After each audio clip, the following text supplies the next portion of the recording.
வணக்கம். இப்போ நம்ம எங்கே இருக்கோன்னு பார்த்தீங்கன்னா, அதாவது ஜம்முல தாங்க.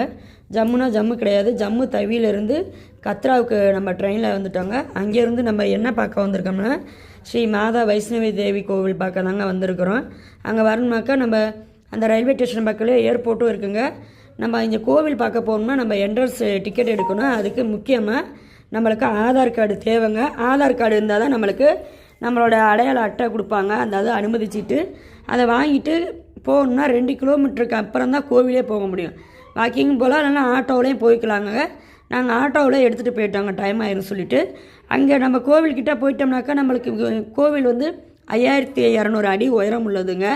அதை நம்ம பார்க்கணுனாக்கா குதிரை சவாரி போகலாம். ஒரு ஆளுக்கு 1500 ரூபா நம்மளோட வெயிட்டை பொறுத்து கேட்பாங்க.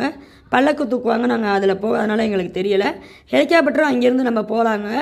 ஏன்னா எவ்வளோ குயிக்காக போயிட்டு வர முடியுமோ அவ்வளோ குயிக்காக போகிறதுக்கு அதுக்கு ஒரு ஆளுக்கு 2400 ரூபாங்க. நம்ம அது மாதிரி போயிட்டு வரோம்னா நடந்து போனோம் நாங்கள். ஏன்னா சாமியை தரிசிக்கும் போது நடந்து போனால் நல்லாயிருக்குன்னு சொல்லிட்டு நாங்கள் போனோம். நடந்து போனது எப்படின்னாங்க, நாங்கள் காலைல ஒரு 11 மணிக்கு அந்த இடத்த ரீச் ஆகிட்டோம். ஒரு பகல் ஃபுல்லாக நடந்தோம். நைட்டு ஃபுல்லாக கீழே இறங்குறதுக்கு ஆயிடுச்சு. நம்ம என்ன பண்ணோம், முன்னாடியே போகும்போது பெட்ஷீட்டு சொட்ரு இதெல்லாம் கொண்டுட்டு போகணும். ஏன்னா அது 5200 அடி உயரம் இருக்கனால மேலே போக போக மூச்சை விட முடியாது. நல்லா திணறும். குளிர் எடுத்துருதுங்க. பனி சீசன், நல்லா பனி. அதனால் எல்லாமே நம்ம கரெக்டாக கொண்டு போகணும். டாய்லெட் வசதி நல்லா இருக்குது. டீ குடிக்கிற இடமும் நல்லா இருக்குது. சாப்பாடு அங்கங்கே இருக்குது. அதே மாதிரி அங்கே சத்திரம்லாம் கட்டி போட்டிருக்காங்க. ரெஸ்ட் எடுக்கிறதுக்கு நைட்டு ஃபுல்லாக தங்கிட்டு சேஃப்டியாக தாங்க இருக்காங்க.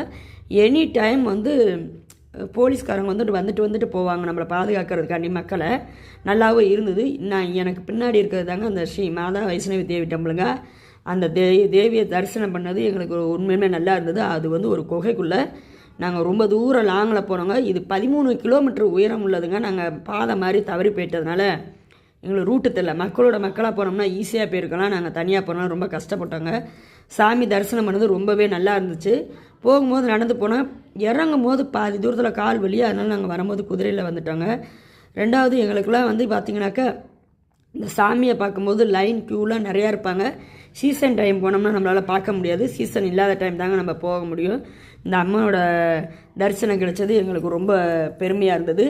ஏன் எங்களுக்கு முன்னாடியே எல்லாம் தெரியலனா, இங்கே நெட்வொர்க்கு ஜம்முவில் நம்மளுக்கு கிடைக்காதுங்க. அதனால் இந்த கோவிலை பற்றின எந்த நியூஸ் தெரியாது. அங்கே உள்ளவங்க ஹிந்தி தான் பேசுவாங்க. நம்ம தமிழ்நாட்டிலேருந்து போனனால நம்மளுக்கு ஹிந்தியை அவ்வளோக்கா ஃப்ளூவன்ஸி பேசுறதுனால அதை பற்றி நம்மளுக்கு கேட்கத்தில்லைங்க. வீடியோ பிடிச்சா லைக் பண்ணுங்கள், சப்ஸ்கிரைப் பண்ணுங்கள். நன்றி, வணக்கம்.